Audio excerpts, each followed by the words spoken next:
اسلام آباد اور راولپنڈی میں بارش کے بعد ندی نالے بفر گئے۔ نجی سوسائٹی میں کار سوار باپ بیٹی سمیت 4 افراد برساتی نالے میں بہہ گئے۔ گاڑی میں کرنل ریٹائرڈ اسحاق قاضی اپنی 25 سالہ بیٹی کے ہمراہ موجود تھے۔ گاڑی برساتی نالے کے قریب سڑک سے گزرتے ہوئے برساتی نالے میں گر گئی۔ ریسکیو آپریشن کے دوران گاڑی کا بمپر مل گیا۔ ہیلی کاپٹر کے ذریعے بھی سرچنگ جاری۔ خدشہ ظاہر کیا جا رہا ہے کہ گاڑی دریائے سواں کی طرف چلی گئی ہے۔ دوسری جانب کھنہ کے علاقے کرسچن 8 سالہ بچی عنایا برساتی پانی میں بہہ گئی، جبکہ اسلام آباد میں 17 سالہ نوجوان پھسلن کے باعث گہرے پانی میں گر گیا۔ ریسکیو عملے نے لاش نکال لی۔ راولپنڈی میرین ایمرجنسی نافذ۔ نالہ میں پانی کی سطح بلند ہونے پر واسا کا عملہ ہائی الرٹ۔ صدر زرداری اور وزیر اعظم کا بارشوں اور سیلاب سے جانی اور مالی نقصانات پر اظہار افسوس۔ سیلابی ریلے اور لینڈ سلائیڈنگ کے پی اور گلگت بلتستان میں 24 گھنٹوں کے دوران 14 افراد جاں بحق۔ گلگت کے علاقے چلاس میں کلاؤڈ بس سے سیلاب نے تباہی مچا دی۔ سیلاب اور لینڈ سلائیڈنگ سے سیاحوں سے بھری 14-15 گاڑیاں بہہ گئیں۔ 3 سیاح جاں بحق، 30 سے زائد لاپتہ، متعدد زخمی۔ جاں بحق ہونے والوں میں لودھرا کے نجی میڈیکل کالج کے مالک سعد اسلام کی اہلیہ اور بھائی بھی شامل، بیٹا لاپتہ۔ بدقسمت خاندان کے 22 افراد تفریح کے لیے گئے تھے۔ بابو سر ٹاپ پر لاپتہ افراد کی تلاش کے لیے ریسکیو آپریشن جاری۔ سوات میں چھت گرنے سے 3 بچے جاں بحق۔ مالم جبہ میں بھی سیلابی ریلے کے دوران 2 بچے بہہ گئے۔ بونیر میں آسمانی بجلی گرنے سے 3 افراد جاں بحق۔ چغزئی شمنال میں ایک شخص سیلابی پانی میں ڈوب گیا۔ گوکند میں ماں بیٹی پانی میں بہہ کر جان کی بازی ہار گئیں۔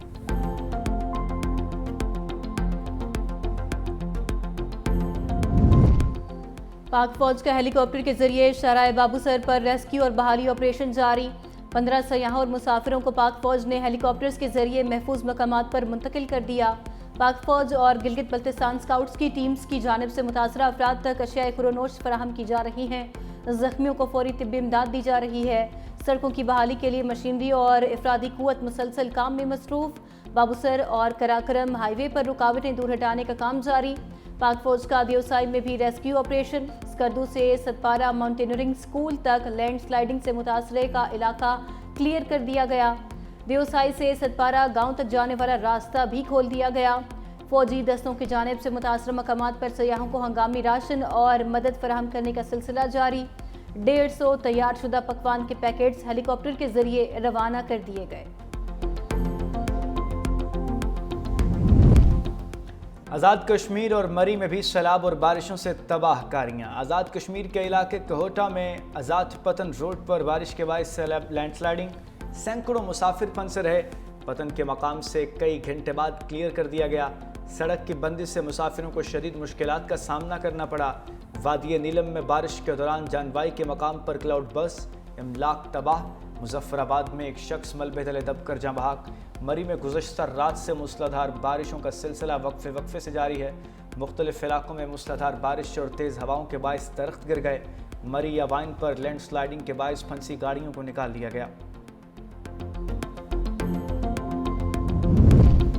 این ڈی ایم اے نے گلگت بلتستان اور آزاد کشمیر میں ممکنہ بارشوں کے باعث لینڈ سلائیڈنگ الرٹ جاری کر دیا۔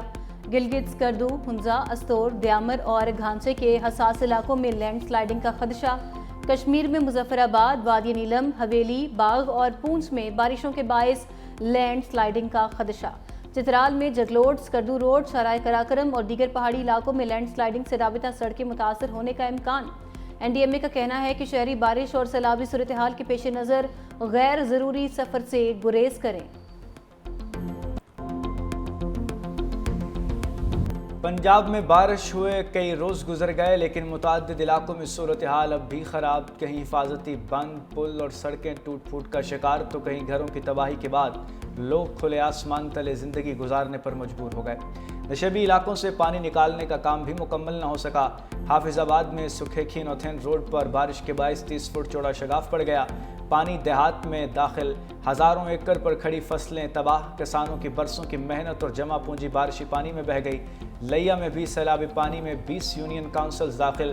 رابطہ پانی سڑکیں کی لپیٹ میں آنے سے دیہات کے شہروں سے رابطہ منقطع ہو گیا۔